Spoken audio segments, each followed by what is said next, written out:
నమస్తే, welcome to ఓటెన్ TV. గత ప్రభుత్వ విధ్వంస చర్యల ఫలితంగానే ఇంధనం రంగం నాశనమైంది. రహదారుల నిర్వహణ మరియు మరమ్మతుల విషయంలో గత పాలకుల నిర్లక్ష్యం వహించడం వలన రాష్ట్రంలో రహదారుల కంటే గుంతలే ఎక్కువగా ఉన్నాయన్నారు మంత్రి కొల్లు రవీంద్ర.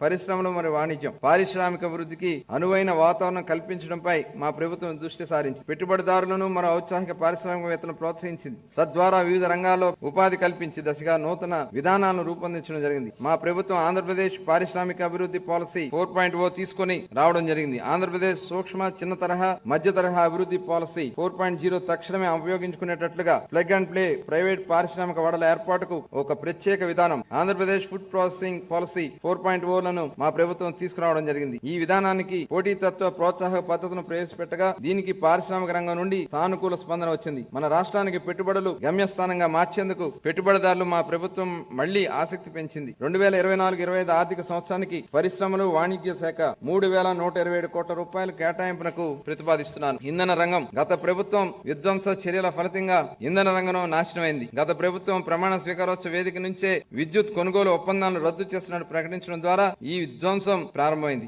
ఈ చర్య రాష్ట్ర ఇంధన రంగ పునాదులను కదిలించింది. అంతేకాక ఇంధన రంగ విస్తరణ ప్రణాళికలు విచ్ఛిన్నం చేయడం ద్వారా విద్యుత్ కొరతకు కారణమైంది. తత్ఫలితంగా అధిక ధరలతో విద్యుత్తును కొనుగోలు చేయవలసిన వచ్చింది. అంతిమంగా గత ప్రభుత్వం తప్పిదాల వలన నేడు వినియోగదారులు ట్రూ ఆఫ్ ఛార్జీల పేరుతో విద్యుత్ కోసం అధిక ధరలు చెల్లించాల్సి వస్తోంది. ఈ నష్టాన్ని పూడ్చడానికి వినియోగదారులకు తక్కువ ఖర్చుతో వారానికి అన్ని రోజులు 24 గంటల పాటు నిరంతరంగా నాణ్యమైన విద్యుత్తును సరఫరా చేయడానికి మా ప్రభుత్వం కట్టుబడి ఉంది. రాష్ట్రంలో సుస్థిరత, ఇంధనం పరివర్తన మరియు క్లీన్ ఎనర్జీ సాంకేతికాలను ప్రోత్సహించేందుకు నూతన సమగ్ర ఆంధ్రప్రదేశ్ సమీకృత క్లీన్ ఎనర్జీ విధానం 2024 ప్రకటించడం జరిగింది. పునరుత్పాదక ఇంధనం, పంప్డ్ స్టోరేజ్ పవర్, హరిత హైడ్రోజన్ మరియు దాని ఉత్పన్నాలను ప్రోత్సహించడానికి కొత్త విధానం మార్గానికి సమగ్రం చేస్తోంది. అంతేగాక రాష్ట్రానికి పెట్టుబడులు ఆకర్షించే గమ్యస్థానంగా కూడా మారుస్తోంది. మా ప్రభుత్వం ఆక్వా రైతులను తక్కువ ధరకే విద్యుత్ సరఫరా చేస్తూ షెడ్యూల్ కులాలు మరియు షెడ్యూల్ తెగల వారి కాలనీలకు ప్రతి ఇంటికి నెలకు 200 యూనిట్ల ఉచిత విద్యుత్తును అందిస్తోంది.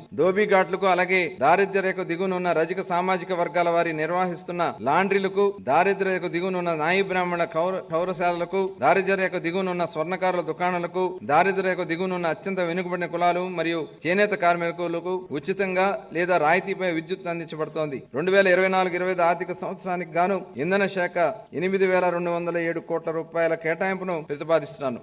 రవాణా, రోడ్డు మరియు భవనాలు, రహదారులు నిర్వహణ మరియు మరమ్మతుల విషయంలో గత పాలకులు నిర్లక్ష్యం వహించడం వలన రాష్ట్రంలో రహదారుల కంటే గుంతలే ఎక్కువగా ఉన్నాయి. ఏళ్ల తరబడి నడుస్తున్న మౌలిక సదుపాయాల పురోగతి విఘాతం కలిగింది. ఒకప్పుడు 2019 నాటికి నాణ్యమైన రహదారులు అనుసంధానంగా ఉన్న మన రాష్ట్రం 2020 నాటికి గుంతలమయమై రహదారులతో సతమతమవుతోంది. సంక్రాంతి నాటికి రాష్ట్రంలోని అన్ని రహదారులను గుంతలు లేకుండా ఉండాలనే లక్ష్యంగా మన గౌరవ ముఖ్యమంత్రి గారు గుంతలు లేని రహదారుల ఆంధ్ర అనే మిషన్ కు శ్రీకారం చుట్టారు. వీటి పునర్నిర్మాణ ప్రయత్నాలు జరుగుతున్నాయి. అనుసంధానంగా మరింత బలోపేతం చేయడానికి గత శక్తి కార్యక్రమానికి అనుగుణంగా రాష్ట్ర రహదారి మౌలిక సదుపాయాలు జాతీయ గ్రిడ్ తో మా ప్రభుత్వం అనుసంధానంగా చేస్తోంది. Amaravati outer ring road project గత ప్రభుత్వం హయాంలో నిలిచిపోయింది. 189 కిలోమీటర్ల పొడవైన Amaravati outer ring road express way నిర్ధారణకు కేంద్ర ప్రభుత్వం ఆమోదం తెలిపింది. ఈ ప్రాజెక్టు రాజధానిని రాష్ట్రంలోని ఇతర ప్రాంతాలతో అనుసంధానిస్తుంది. ఈ ప్రాజెక్టు మన రాష్ట్రంలో ప్రాంతీయ అనుసంధానతను మరియు ఆర్థిక అభివృద్ధికి పెంచుతుంది. మన రాష్ట్రంలో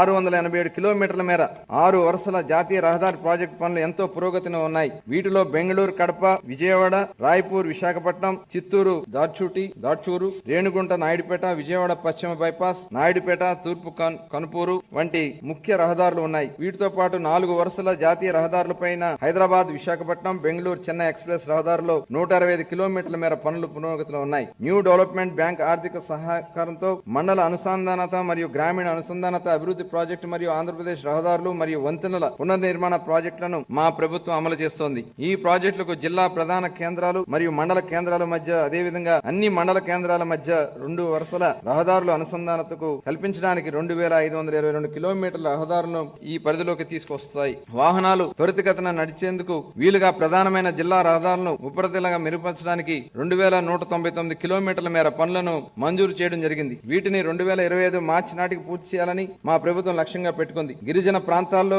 అనుసంధానతను మెరుగుపరచడం కోసం మరియు వరదల వల్ల దెబ్బతిన్న రహదారులు మరమ్మతులు చేయడం కోసం 99 రాష్ట్ర రహదారులు మరియు 134 జిల్లా ప్రధాన రహదారులను జాతీయ వ్యవసాయ మరియు గ్రామీణ అభివృద్ధి బ్యాంక్ నాబార్డ్ నిధులతో పూర్తి చేయడానికి మా ప్రభుత్వం ప్రాధాన్యతను ఇస్తోంది. 2020 జూన్ నుంచి మా ప్రభుత్వం రహదారుల రంగానికి 600 కోట్ల రూపాయలు విడుదల చేసింది. రాష్ట్ర విపత్తు నివారణ నిధి SDRF మరియు రాష్ట్ర విపత్తు ప్రతిస్పందన నిధులు SDMF కింద కేటాయింపులతో సహా 2024-25 ఆర్థిక సంవత్సరానికి రవాణా, రోడ్లు మరియు భవనాల శాఖ 9,554 కోట్ల రూపాయలు కేటాయింపునకు ప్రతిపాదిస్తున్నాను.